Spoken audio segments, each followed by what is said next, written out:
I genuinely think that the landscape that you surround yourself in is what inspires your soul. It's like who we are as people. My name is Isabella and I'm a goldsmith. I make all my work that you see in the studio, and I work in gold, silver, palladium, platinum, any precious metal and gemstones.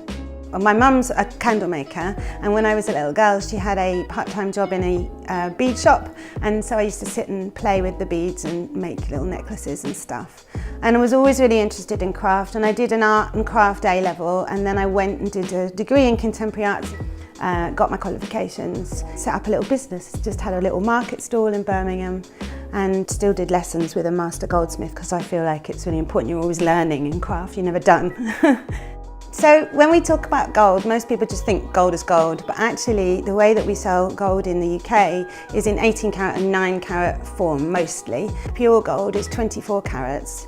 18 carat gold is 75% gold and the rest is other metal. So for example with rose gold you'll have an addition of copper and silver, and so what you do is you take all your fine elements, so the gold and the palladium and whatever, mix it all up to a certain temperature and pour it into an ingot mould, and then you've got a piece of metal that you can work with, which we call an alloy.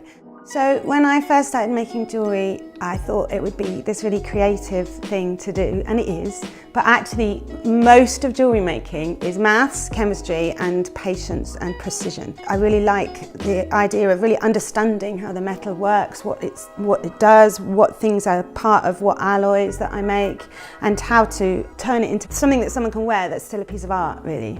I make one-off pieces for people, bespoke pieces.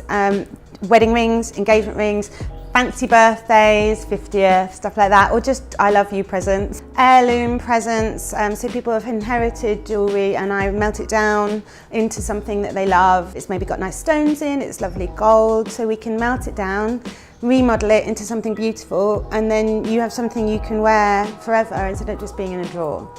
So I've come from Birmingham in the Jewellery Quarter, and I had a studio there for a few years, and I love being here because I'm surrounded by other craftspeople, and that's real huge inspiration just to get to chat with them and bounce ideas off them and things. I live in Brixham and I travel to work every day and see the sea and the beautiful hills, and I can look across to Dartmoor and I come down the lanes to Cockington, and I just feel so moved by that landscape, and I think the people here are it's just a gentle, lovely way of being and way of life that I really, really adore.